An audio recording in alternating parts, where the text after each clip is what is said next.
Good morning બચ્ચો. બાળકો, દ્રવ્ય અવસ્થા ચેપ્ટરમાં આપણે ધીમે ધીમે આગળ વધી રહ્યા છીએ. નિયમિત મહેનત કરતા હશો એવી અપેક્ષા હું હંમેશા રાખતો રહ્યો છું. મારી અપેક્ષાઓ અને મારો જે વિશ્વાસ છે તમારા ઉપર, મને આશા છે કે તમે નહીં તોડો, તમે વાંચતા જ રહેતા હશો. બાળકો, આપણે લાસ્ટ લેક્ચરની અંદર લગભગ આઈ થિંક આ ચોથું લેક્ચર છે આપણું, પાંચમું લેક્ચર છે આપણું. તો ચોથા લેક્ચરની અંદર આપણે લાસ્ટ ટાઈમ ચાર્લ્સનો નિયમ અને તેના અનુસંધાનમાં દાખલા શીખ્યા હતા. પ્રેક્ટિસ કરતા રહેજો મિત્રો, સમજતા રહેજો. એક વખત જોવાથી ખ્યાલ ના આવે તો કદાચ બીજી વખત પણ જોઈ લેવું. આપણે હવે ભણીએ છીએ આજે ત્રીજો એક મહત્ત્વનો નિયમ, બોઇલ, ચાર્લ્સ. પછી હવે ભણીએ ગેલ્યુસેકનો નિયમ. બાળકો, તમારા સામે ગેલ્યુસેકનો નિયમ લખેલો છે. ગેલ્યુસેકનો નિયમ જે દબાણ અને તાપમાનનો સંબંધ દર્શાવે છે. Pressure temperature relationship. Pressure temperature relationship. બાળકો, આ નિયમ શું છે? આપણે જોઈએ કે બોઇલના નિયમમાં તાપમાન અને જથ્થો અચળ હતો, તો પી ચાલે છે 1/V, વ્યસ્ત સંબંધ, પી અને વી વચ્ચેનો સંબંધ લીધો. ચાર્લ્સના નિયમમાં દબાણ અને જથ્થો અચળ હતો, દબાણ અને જથ્થો, તો ત્યાં આપણે કીધું વી ચલે છે T, temperature, volume directly proportional temperature. એ જ રીતે અહીં ગેલ્યુસેકના નિયમમાં કદ અચળ રાખવાનું છે અને જથ્થો અચળ. કદ અને જથ્થો અચળ. જથ્થો તમે જોઈ રહ્યા છો, ત્રણ નિયમો અચળ રાખ્યો છે. તો કદ અને જથ્થો અચળ રાખીએ તો બાકીના બે પરિબળો વધ્યા, બે ફેક્ટર વધે છે. એક છે પ્રેશર અને બીજો છે ટેમ્પરેચર. તો ટેમ્પરેચર અને પ્રેશરને ડાયરેક્ટ પ્રપોર્શનલી રિલેશનશીપ છે, મતલબ કે ડાયરેક્ટ સંબંધ છે, સીધો સંબંધ છે. જુઓ, આપણે અનુભવ છે, તાપમાન વધે એમ અણુઓની ગતિ ઉર્જા વધે. તમે જુઓ ને, આપણે ઉનાળાની અંદર ટાયરો કોઈક વખત ફાટી જાય છે, એનું કારણ આ જ છે બાળકો. કારણ ગરમીના લીધે જે હવા ભરી હોય છે, હવા તો એમ જ હોય છે. ઘણી વખત સાયકલ ઊભી હોય આપણા ઘરે તો પણ આ પરિસ્થિતિ સર્જાતી હોય છે. વધુ ગરમી હોય ત્યારે, ભલે ચલાવતા ના હોય તો પણ, ચલાવતા હોય તો વધુ સંભાવના વધી જાય છે ટાયર ફૂટવાની.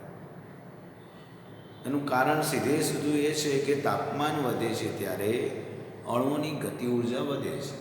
અણુઓની ગતિ ઉર્જા વધવાના લીધે અણુઓ વધુ ગતિ કરવા પ્રયત્ન કરે છે, દૂર જવા પ્રયત્ન કરે. દૂર જઈને પાત્રની દિવાલ સાથે અથડાઈને પાત્રને ટાયર બંધ આકૃતિ કહી શકાય એ પ્રકારની, ટાયરને દિવાલ ઉપર ધક્કો મારે છે. કારણ વાયુના અણુ અંદરથી બહાર નીકળી શકતા નથી, હવા બહાર નીકળી શકતી નથી. ધક્કો મારે ટાયરની દિવાલ ઉપર, અને જ્યારે આ ધક્કાનું પ્રમાણ વધી જાય, ટાયરની તાકાત કરતાં પણ વધી જાય, ત્યારે બ્લાસ્ટ થાય છે. તો જરા જોઈએ, અચળ કદ અચળ રાખ્યું. નિશ્ચિત જથ્થાના વાયુનો નિશ્ચિત જથ્થો મતલબ મોલ અચળ, વી અચળ, એન અચળ. વાયુનું દબાણ ટી તેના નિરપેક્ષ મતલબ કેલ્વિન તાપમાનના સમપ્રમાણમાં હોય છે. અચળ કદે નિશ્ચિત જથ્થાના વાયુનું દબાણ તેના નિરપેક્ષ તાપમાનના સમપ્રમાણમાં હોય છે. કે પી ચલે છે ટી, પી ચલે છે ટી લખી શકાય. Pressure directly proportional temperature. ક્યારે? કોન્સ્ટન્ટ વોલ્યુમ, કોન્સ્ટન્ટ જથ્થો છે, મોલ છે.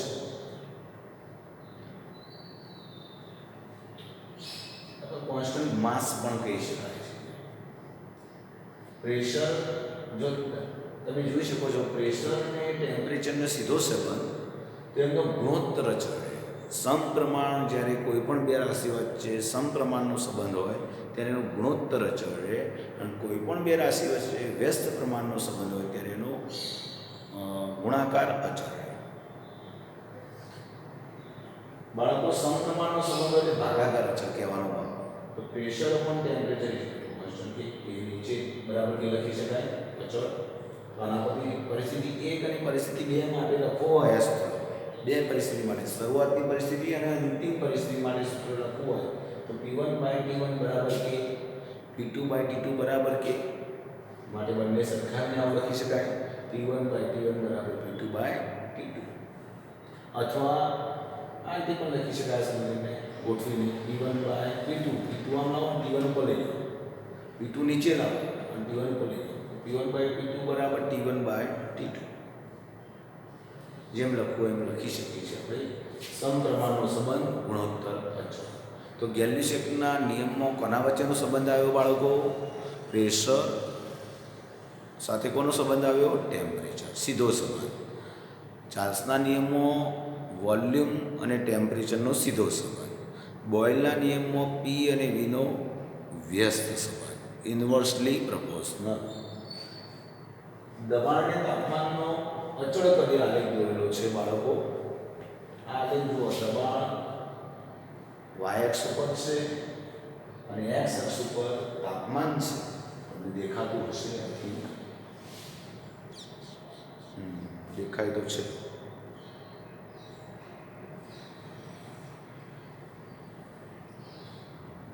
ઓકે,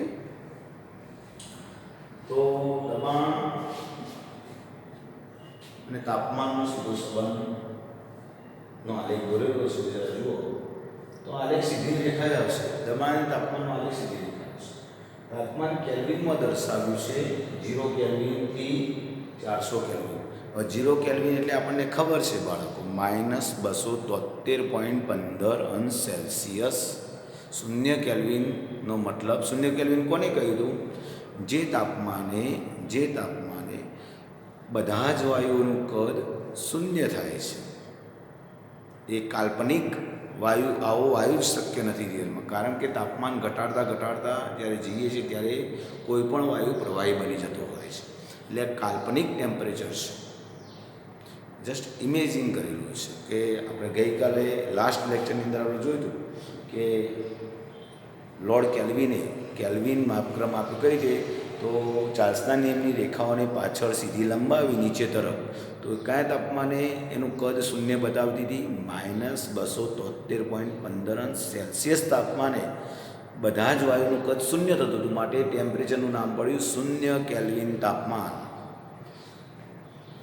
જે તાપમાને બધા જ વાયુનું કદ શૂન્ય થાય છે તે તાપમાનને 0 કેલ્વિન અથવા નિરપેક્ષ શૂન્ય તાપમાન કહેવાય છે.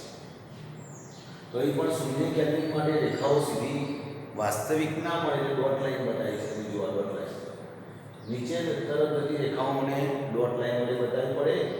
આ પ્રેક્ટિકલી છે, પ્રેક્ટિકલી છે, પ્રયોગથી મળેલી છે. પણ પાછળની જે ડોટ લાઈનો છે એ માત્ર સૈદ્ધાંતિક છે, જેની માપપટ્ટી વડે લંબાવી દીધી છે. ઠીક છે, લંબાવી આ રેખા જો સીધી આટલા સુધી મળી હોય તો નીચે તરફ પણ સીધી મળે. ઓકે, ડોટ લાઈન વડે લંબાવેલી છે, કાલ્પનિક છે અને બધી જ રેખાઓ સીધી મળે છે. મતલબ તાપમાન વધે, T વધે, ટેમ્પરેચર T છે, આ કેલ્વિન તેનો એકમ છે, પ્રેશર P બાર તેનો એકમ છે. જો volume V1, V2, V3, V4 શું છે? તો આ એક પ્રયોગની રેખા છે જેમાં V1 કદ અચળ રાખ્યું છે. આ બીજો પ્રયોગ છે, આ બીજા પ્રયોગની રેખા જેમાં V2 જેટલું કદ અચળ રાખ્યું છે. V1 પહેલો પ્રયોગ કર્યો એમાં કદ નીચું લીધું હતું અને અચળ, દાખલા તરીકે 2 લીટરનું પાત્ર. ત્રીજા પ્રયોગમાં 3 લીટરનું પાત્ર લીધું. પહેલા પ્રયોગમાં 1 લીટરનું પાત્ર લીધું, બીજામાં 2 લીટરનું ધારો કે પાત્ર લીધું, ત્રીજામાં 3 લીટરનું લીધું, ચોથામાં 4 લીટરનું પાત્ર લીધું. ટૂંકમાં દરેક પ્રયોગ દરમિયાન કદ તો અચળ રાખ્યું, જે રાખ્યું તે અચળ રાખ્યું. તો વોલ્યુમ આમ જેમ વધે છે બતાવ્યું છે, પહેલો, બીજો, ત્રીજો વોલ્યુમ બતાવ્યું છે. તો આલેખનું કોઈ વખતે MCQમાં પૂછાતા હોય છે અને તમને કહે કે આ X, Y, Z અથવા ABCD શું હશે, કોણ મોટું છે, કોણ નાનું હશે, ખબર પડવી જોઈએ તો પ્રમેય. ઓકે, ચાર્લ્સના નિયમમાં અને ગેલિસેકના નિયમમાં ક્રમ છે, જ્યારે બોયલના નિયમમાં અહીંથી આમ ચાલુ થશે, કારણ કે વ્યસ્ત સંબંધ છે ને એટલા માટે. ઓકે, ચલો ગેલિસેકના નિયમ પરથી આવું પણ લખે, જેમ ચાર્લ્સના નિયમમાં આવું લખેલું યાદ છે તમને? TL સેલ્સિયસ તાપમાને કુલ કદ VT બરાબર V0 એ લખેલું, V0 ગુણ્યા T ભાગ્યા 10. તો અહીંયા ગેલિસેકના નિયમમાં પ્રેશર અને ટેમ્પરેચરનો સંબંધ છે, તો આવું લખી શકાય. આ એક્સ્ટ્રા છે, પુસ્તકમાં આપ્યું નથી, પણ આ તો કદાચ આવે તો ગેલિસેકના નિયમ પરથી આવું લખી શકાય. અહીં અચળ તરીકે આલેખ કરવામાં આવે છે, બધા જ આઇસોફોર તરીકે ઓળખાય અથવા સમકદી તરીકે ઓળખાય છે. તમામ આલેખો સમકદી તરીકે ઓળખાય છે અથવા તો આઇસોફોર. તો જુઓ, બોયલના નિયમમાં જે આલેખ હતા એ અચળ તાપમાને હતા, તો આઇસોથર્મ કહેવાય હતા. આઇસોથર્મ સમતાપી આલેખો. ચાર્લ્સના નિયમમાં હતા એ અચળ દબાણે હતા, માટે એને સમભાર અથવા આઇસોબાર બોલાય. ગેલિસેકના નિયમમાં છે જે અચળ કદે છે, માટે એને સમકદી અથવા આઇસોકોર કહી શકાય. બહુ ઇઝી નિયમ છે, યાદ રાખજો. ગેલિસેકના નિયમમાં P સાથે T નો સંબંધ લખી નાખો બાળકો.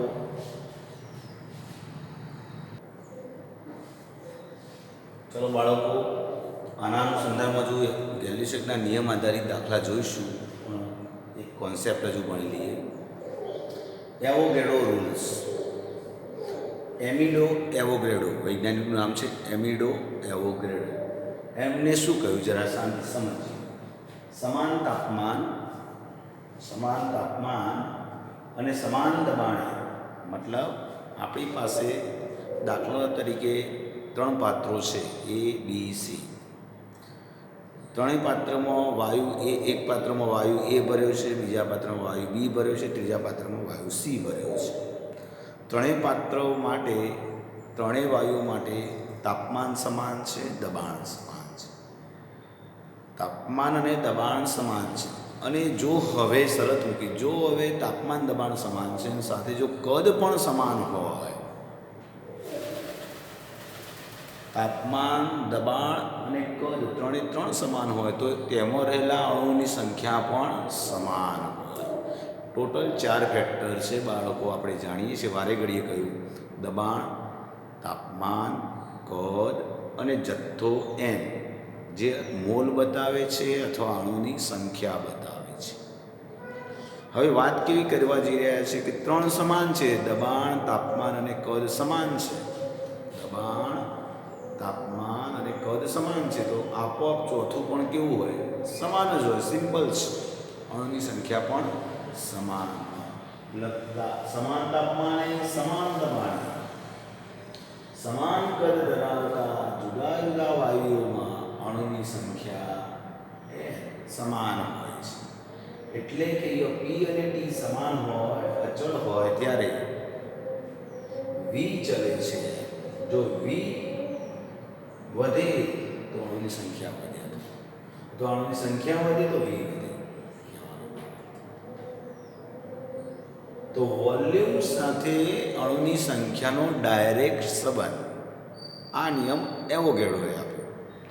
તાપમાન અને દબાણ સમાન હોય ત્યારે અણુની સંખ્યા, વાયુનું કદ એના અણુની સંખ્યાના સમપ્રમાણમાં ચાલશે. અણુની સંખ્યા વધશે તો વાયુનું કદ વધશે, અણુની સંખ્યા ઘટશે તો વાયુનું કદ ઘટશે. ક્યારે પણ પ્રેશર અને ટેમ્પરેચર અચળ હોય ત્યારે. બહુ સરળ વાતો છે. તો વાયુનું કદ એ અણુની સંખ્યાના ડાયરેક્ટ સીધો સંબંધ ધરાવી રહ્યો છે. તો વોલ્યુમ ચલે છે મોલની સંખ્યા, નંબર ઓફ મોલ, V બરાબર K, આવું લખી શકાય. તો સીધો સંબંધ હોય એટલે એનો ગુણોત્તર અચળ, આપણને ખબર પડી. હવે સીધો સંબંધ હોય એનો ભાગાકાર અચળ, એટલે કે V/N બરાબર K લખી શકાય. લખી શકાય V/N બરાબર K લખી શકાય બાળકો. V/N બરાબર K. માટે પરિસ્થિતિ 1 અને પરિસ્થિતિ 2 માટે લખવું હોય તો શરૂઆત અને અંતિમ માટે તો V1/N1 બરાબર V2/N2, અથવા તો V1/V2 બરાબર N2/N1. 1/n2 થાય. તો એવોગેડ્રો રૂલ શું છે બાળકો?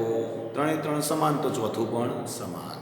તાપમાન સમાન, દબાણ સમાન, કદ સમાન, તો એની સંખ્યા પણ સમાન. ભલે વાયુ જુદા જુદા હોય, ભલે ને વાયુ જુદા જુદા હોય, 1000 વાયુ હોય તો પણ આ નિયમ લાગુ પડે. ઓકે, ચલો એવોગેડ્રો આંક કોને કહીએ છીએ? નંબર. એવોગેડ્રો નંબર કોને કહીએ છીએ? આપણને આવડે છે. વાયુના એક મોલમાં રહેલા અણુ પરમાણુ કે આયનની સંખ્યા, કોઈ પણ એક મોલમાં રહેલા અણુ પરમાણુ કે આયનની સંખ્યા કેટલી હોય છે? બેસ્ટ નંબર છે એનો 6.022 કોઈ વખત એક્ઝામમાં ગણવામાં જો ઉતાવળ કરવી હોય મિત્રો, બાળકો સાંભળી લો, સ્પર્ધાત્મક કોમ્પિટિટિવ એક્ઝામ આવે છે એની અંદર, જીની એક્ઝામ કે નીટની એક્ઝામની અંદર, તો આપણે 6.022 આવો આપણો લેવાના બદલે ડાયરેક્ટ મૌખિક ગણવાનું થતું હોય નીટવાળા માટે ખાસ, તો 6 એટલી સંખ્યા લેવાની, 6 એટલું જ લેવાનું, 0.22 નહીં લખવાનું. પછી 6 × 10⁻²2 લેવાની. 0.22 વેરિએશન સામાન્ય રહે પણ આપણને ગણવામાં તકલીફ ના પડે. આવું શીખવાનું છે બાળકોને. નીટની એક્ઝામ માટે આપણે કેલ્સી વગર ગણતરી કરતા શીખવાનું છે, યાદ રાખજો. તો પ્રેક્ટિસ આજથી જ ચાલુ કરો તો 12માના અંત સુધીમાં તમને પ્રેક્ટિસ પડી જશે. તો આજથી જ આપણે આવી ગણતરી જ્યારે MCQ પ્રશ્નો સોલ્વ કરીએ ત્યારે કેલ્સી લીધા વગર બેસવાનું છે. અને આવા જો આંકડા આવે ત્યારે આપણે પૂર્ણાંક આંકડા નજીકના લઈ લઈશું. નજીકના પૂર્ણાંક આંકડા, આવા મોટા આંકડા નહીં લઈએ. 6 × 10⁻²2 લખી શકાય છે. ઓકે, પ્રમાણિત તાપમાન અને દબાણ. પ્રમાણિત તાપમાન અને દબાણ કોની કહીશું? STP, standard temperature and pressure. તો પ્રમાણિત તાપમાન કેટલું છે બાળકો? આપણે પહેલા ચેપ્ટરની અંદર આવી ગયું છે આ મુદ્દો આખો. પ્રમાણિત તાપમાન કોને કહીએ છીએ? 273.15 કેલ્વિન, એટલે કે 0°C.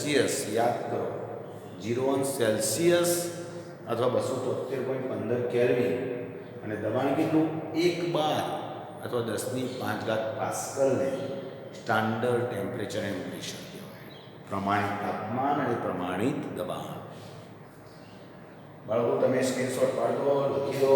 દેખાય છે ને તમને? છેલ્લું લખેલું જુઓ. પ્રમાણિત તાપમાન અને દબાણ કોને કહીશું? તો 0°C લખી શકો છો બાળક, અથવા તો 273.15 કેલ્વિન અને 1 બાર દબાણ. ઓકે, લખી નાખો, સ્ક્રીનશોટ પાડો. આગળ વધીએ પછી. ચલો બાળકો જુઓ બાજુ એવોગેડ્રો નિયમની વાતો કરી રહ્યા છે. એમાં STP શબ્દ, પ્રમાણિત તાપમાન અને દબાણ. આપણે જોયું કે પ્રમાણિત તાપમાન કેટલું છે? 0°C અથવા 273.15 કેલ્વિન અને દબાણ 1 બાર. તો STP એ 1 મોલ આદર્શ વાયુનું કદ 22.7 લિટર હોય છે. આદર્શ વાયુ, આઈડિયલ ગેસ. આઈડિયલ ગેસ વિશે કોને આઈડિયલ ગેસ કહેવાય, આદર્શ વાયુ કોને કહેવાય એ આપણે સમજીશું થોડી વાર.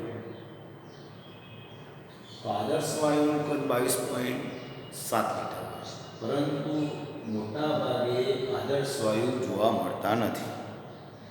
તો STP એ 1 મોલ બિન આદર્શ, જેને વાસ્તવિક અથવા રિયલ ગેસ જેને કહેવાય, નું કદ 22.4 લિટર લઈએ છીએ. દાખલા ગણતરી મોટા ભાગે યાદ આવે છે. જો રકમની અંદર વાયુ આદર્શ છે કે નહીં તેવું કહ્યું ના હોય તો આદર્શનો ઉલ્લેખ ના કર્યો હોય તો 22.4 લિટર લેવાય છે. જો વાયુ આદર્શ હોય તો 22.7.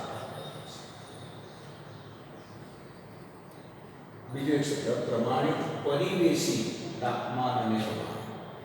આવું પુસ્તકમાં પેજ નંબર 144 પર નીચેની સાઈડ આપ્યું છે, સૌથી નીચે. પ્રમાણિત પરિવેશી મતલબ standard ambient temperature and pressure. તો 298.15 કેલ્વિન મતલબ 25°C તાપમાન, જે ઉડાનું તાપમાન જનરલી આપણે લેતા હોય છે તાપમાન. તો 298 કેલ્વિન તાપમાન અને 1 બાર દબાણ હોય ત્યારે 1 મોલ આદર્શ વાયુનું કદ 1 મોલ આદર્શ વાયુ કદ 22.789 લીટર તમને પુસ્તકમાં આપેલું છે પણ જો કે તમને કહું આ બહુ ઉપયોગમાં આવતું જ નથી. આપણા માટે મહત્વનું છે ઉપરના બે. તો ઉપરના બે મૂલ્યો ખાસ યાદ રાખજો. આદર્શ વાયુ હોય તો 22.7 લીટર અને બિન આદર્શ અથવા રિયલ ગેસ 22.4 લીટર. રકમમાં આદર્શ વાયુનો ઉલ્લેખ કર્યો તો 22.7 લીટર લેવું જરૂરી છે. એવોગાડ્રો નિયમ પરથી અણુભાર અને ઘનતા વચ્ચેનો સંબંધનું સૂત્ર છે. એવોગાડ્રો નિયમ પ્રમાણે V બરાબર Km તમે જાણો છો. V ચલે છે m પરથી V બરાબર Km. જો K અચળાંક છે અને m એ મોલ છે. મોલ બરાબર દળ ભાગ્યા અણુભાર, વજન ભાગ્યા અણુભાર, દળ અને આણ્વીય દળ ભાગ્યા આણ્વીય દળ. ખબર છે વજન ભાગ્યા અણુભાર. તો એમની જગ્યાએ આ સમીકરણમાં m/m લખી દઈએ આવું મળે મિત્રો. એમની જગ્યાએ લખી દઈએ દળ ભાગ્યા અણુભાર. અણુભારને હું આ તરફ લઈ લઉં સૂત્રનું કરતા બનાવી દીધો. v ને નીચે લાવી દીધો તો m/v થાય. દળ ભાગ્યા કદ થઈ જાય. દળ ભાગ્યા અને દળ ભાગ્યા કદ એટલે ઘનતા ડેન્સિટી. દળ ભાગ્યા કદ તો d બરાબર m/v હોય d મૂકી દો. m બરાબર kd મતલબ m અને d ને સીધો સંબંધ છે કે તો અચળાંક છે તો m ચલે છે d ડેન્સિટી. એટલે કે વાયુની ઘનતા અને અણુભાર સમપ્રમાણમાં હોય છે. વાયુની ઘનતા એ વાયુના અણુભારના સમપ્રમાણમાં. અણુભાર વધુ તેમ ડેન્સિટી વધુ. જે તે વાયુ માટે યાદ રાખજો જેમ અણુભાર વધુ તેમ એની ડેન્સિટી વધુ. ઓકે, સ્ક્રીનશોટ પાડો બાળકો અને લખી દો. ચલો બાળકો, એક અગત્યનો પ્રશ્ન મોસ્ટ એમપી લેખિત પરીક્ષા જો લેવાય તો સ્કૂલ ચાલુ થાય લેખિત પરીક્ષા લેવાય તો આ બધા પ્રશ્નો અગત્યના બને છે. આદર્શ વાયુ એટલે શું? આદર્શ વાયુ સમીકરણ તારો.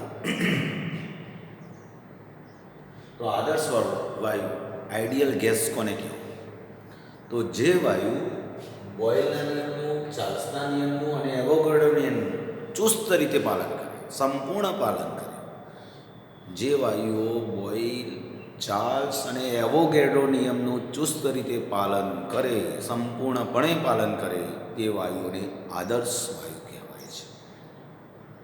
આદર્શ વાયુની કલ્પનામાં એવું મિત્રો ધારવામાં આવ્યું છે કે વાયુના અણુ વચ્ચે કોઈ આકર્ષણ બળ હોતું નથી.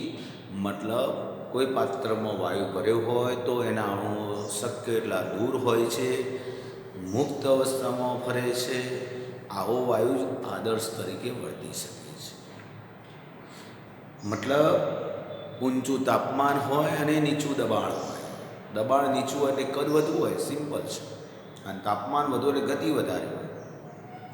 ઊંચા તાપમાને અને નીચા દબાણે વાયુનું વર્તન આદર્શ હોવાની સંભાવના વધી જાય છે. મેં અગાઉ ચાર્લ્સના નિયમો કદાચ એક વાક્ય લખાવ્યું હતું. ઊંચા તાપમાને અને નીચા દબાણે વાયુનું વર્તન આદર્શ હોવાની સંભાવના વધી જાય છે. ત્યારે તેઓ બોયલ, ચાર્લ્સ અને એવોગાડ્રો નિયમનું ચુસ્ત રીતે પાલન કરે છે.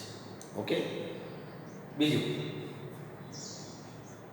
આદર્શ વાયુ સમીકરણ તારું. આદર્શ વાયુ મતલબ અવસ્થા સમીકરણ પણ કહેવાય છે. આદર્શ વાયુને અવસ્થા સમીકરણ પણ કહેવાય છે.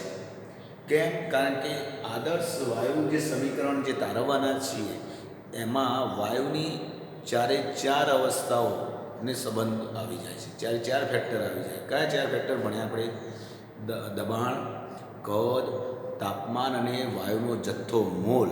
આ ચારે ચારનો સંબંધ દર્શાવતું એક સમીકરણ હોવાથી એને અવસ્થા, વાયુની અવસ્થા બતાવે છે માટે એને અવસ્થા સમીકરણ પણ કહેવાય છે.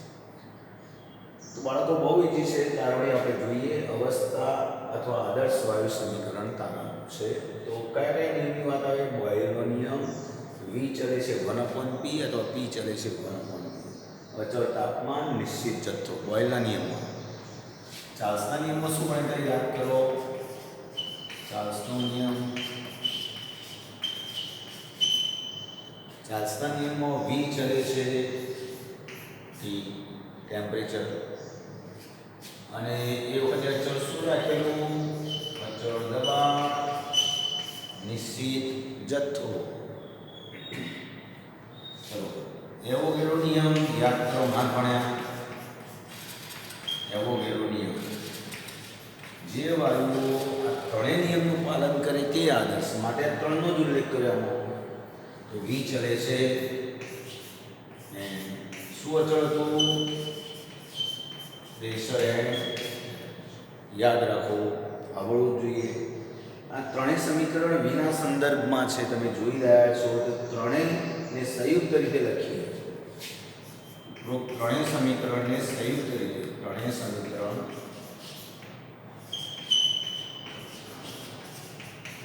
સંયુક્ત રીતે કઈ રીતે દર્શાવી શકાય. V ચલે છે.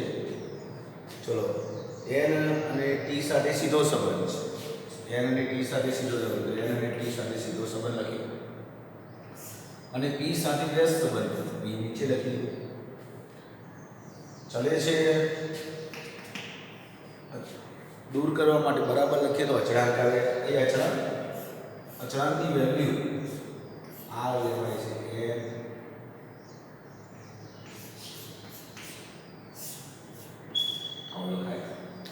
જો આવે વાયુનો સાર્વત્રિક અચળાંક છે. જો આ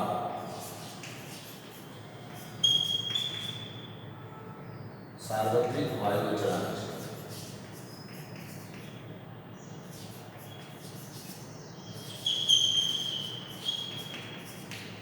આ શું છે. સાર્વત્રિક વાયુ અચળાંક. આને વ્યવસ્થિત ગોઠવી દઈએ તો પી આમ લાવી દઈએ તો EV બરાબર NRT આવું બોલાય છે. EV બરાબર NRT જેને કહેવાય છે આદર્શ વાયુ સમીકરણ અથવા તો અવસ્થા સમીકરણ.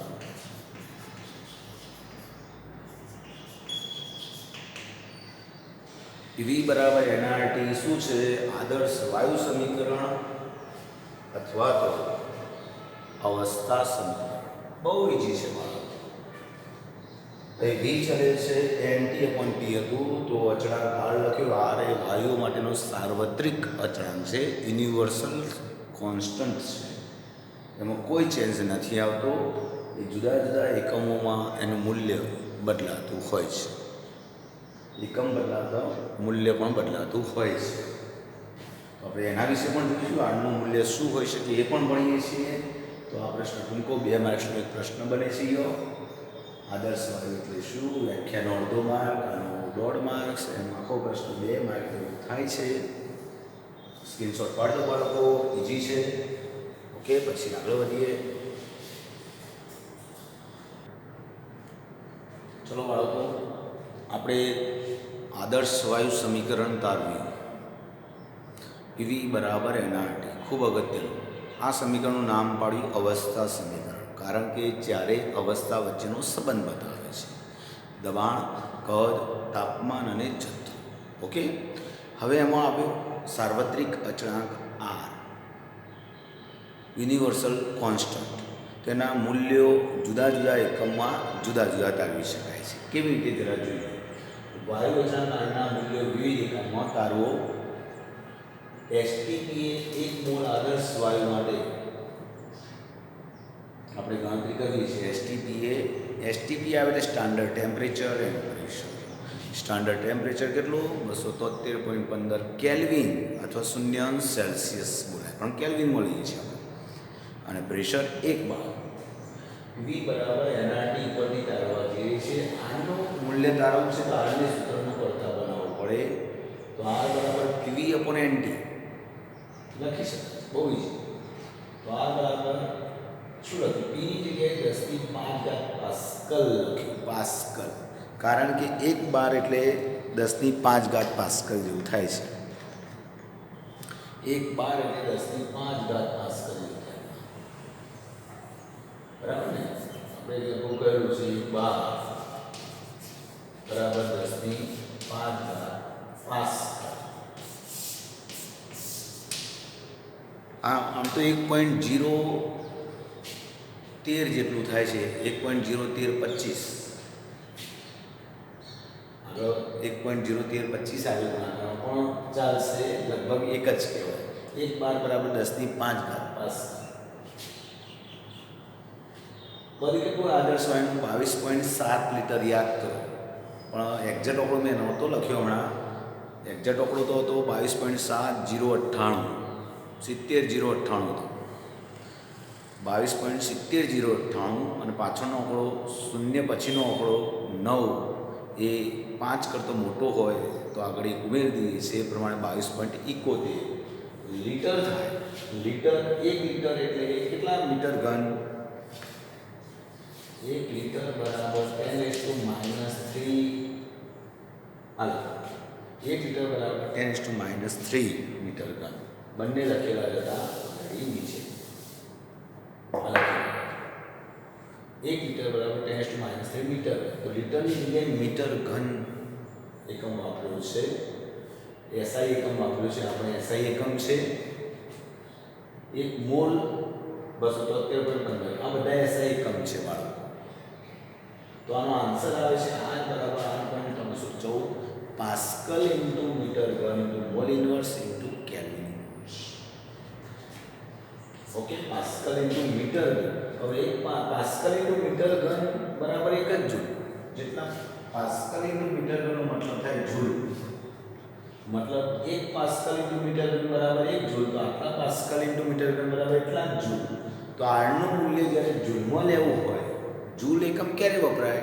જ્યારે ઉર્જાની વાત થાય. ઉષ્માગતિશાસ્ત્ર ચેપ્ટર ભણ્યા મિત્રો, એની અંદર તમે ઉર્જાની વાતો કરી છે.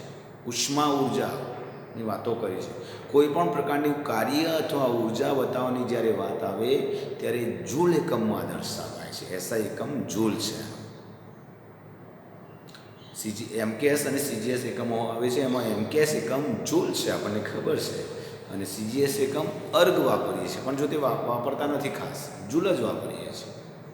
તો યાદ રાખીશું, જ્યારે પણ આરનું મૂલ્ય કયું લેવું, ક્યારેક કયું લેવું, તો યાદ રાખજો ઉષ્માગતિશાસ્ત્ર, ઉષ્મા ઉર્જા, કોઈ પણ ઉર્જા આવે, એન્થાલ્પી એક પ્રકારની ઉર્જા કહેવાય. ઇલેક્ટ્રોન ગેઇન એન્થાલ્પી પણ એક પ્રકારની ઉર્જા કહેવાય. કોઈ પણ પ્રકારની એન્થાલ્પીની વાત આવે તો એ ઉર્જાની વાત છે. અને ઉર્જાનું એકમ જૂલમાં લેવાય. અને જ્યારે એવા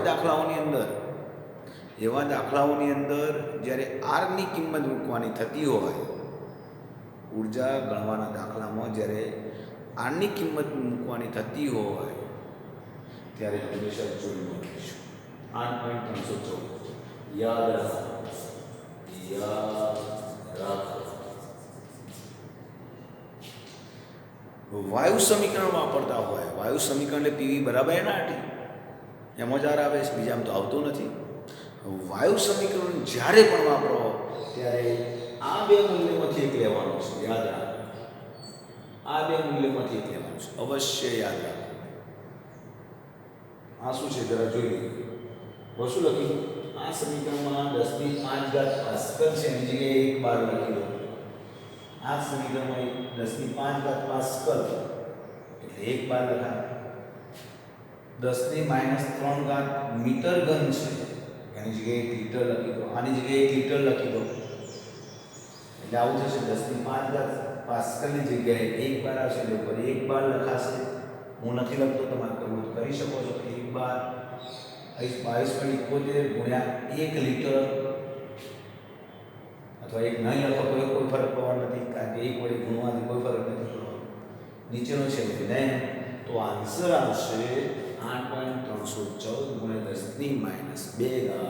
litre into bar mol inverse into kelvin inverse. Mol inverse કેવું લખ્યું છે? છેદમાં છે.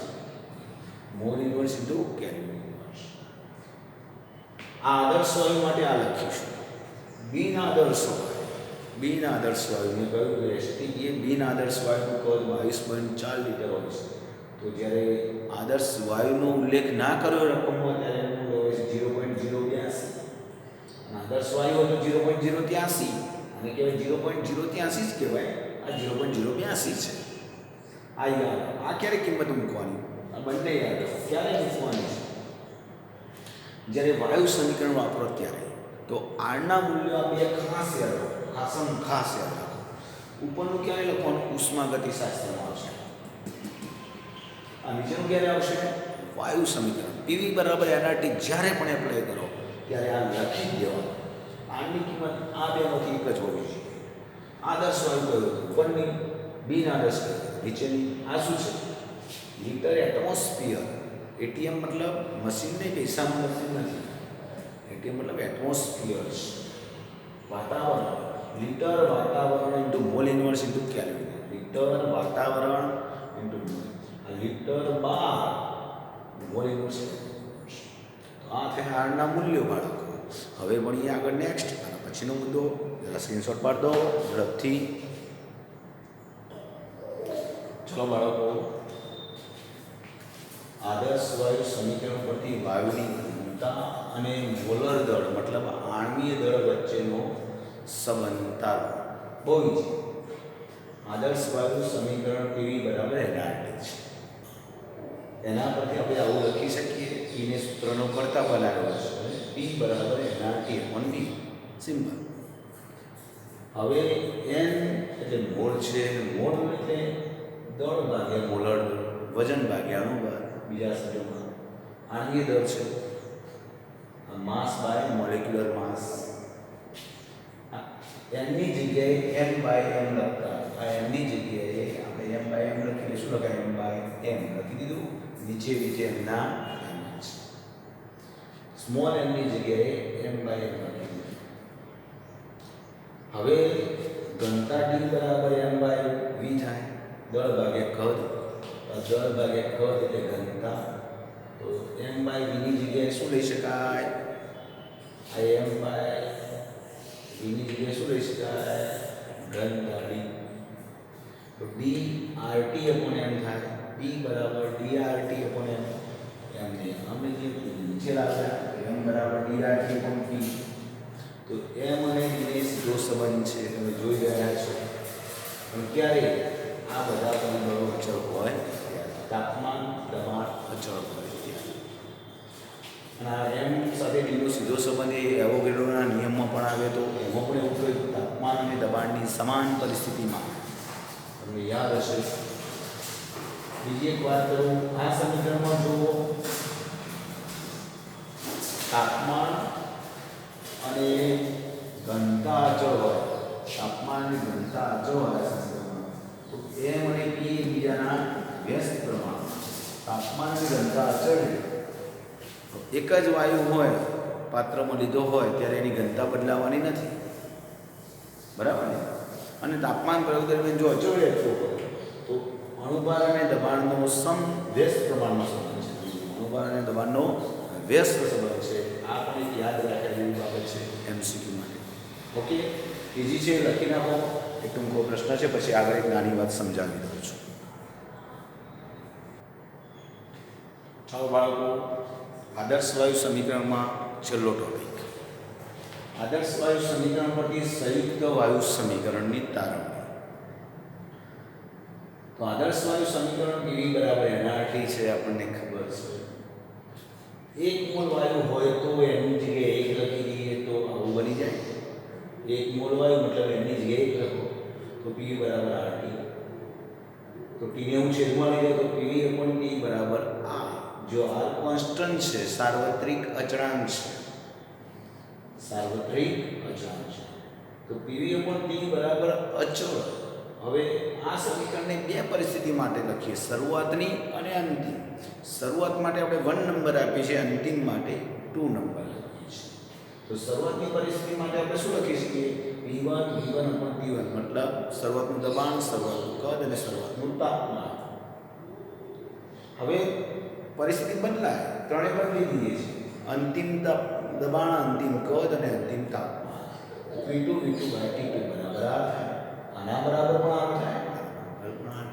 વાયુ એના એ છે, જથ્થો એના એ છે. આપણે કોઈ પાત્રમાં વાયુ ભર્યો હોય એના માટે શરૂઆતનું દબાણ માપી લઈએ, કદ માપી લઈએ, તાપમાન માપી લઈએ. અને તે જ વાયુ માટે અને તેટલા જ જથ્થા માટે પરિસ્થિતિ બદલી દઈએ, દબાણ બદલીએ, કદ બદલીએ, તાપમાન બદલીએ, તો પણ એનું મૂલ્ય સમાન આવશે. કહેવાનો ભાવ ગુણોત્તરો સમાન આવશે. તો બંને સરખામણી કરી દો તો P1 V1 upon T1 બરાબર P2 V2 upon T2. Simple. અને આવું જે સમીકરણ છે એનું નામ છે સંયુક્ત વાયુ સમીકરણ. તો દાખલા ગણવા માટે આ ઇમ્પોર્ટન્ટ છે બાળકો, બહુ ઇઝી છે, તમે જોઈ રહ્યા છો, બહુ સરળ રીતે લખી શકાય એવી બાબતો છે. તો આ સાથે આજનો આ લેક્ચર પૂર્ણ કરીએ છીએ. નેક્સ્ટ લેક્ચરની અંદર બાળકો આપણે આના અનુસંધાનના કેટલાક દાખલા છે તે બાકી છે, એ નેક્સ્ટ લેક્ચરની અંદર મળીશું આપણે. Have a good day, nice day. આજના લેક્ચરમાં જે ચાલ્યું તે કમ્પ્લીટ વાંચી લેજો, સારી રીતે તૈયાર કરજો. ઓકે, આવજો. Have a good day. Next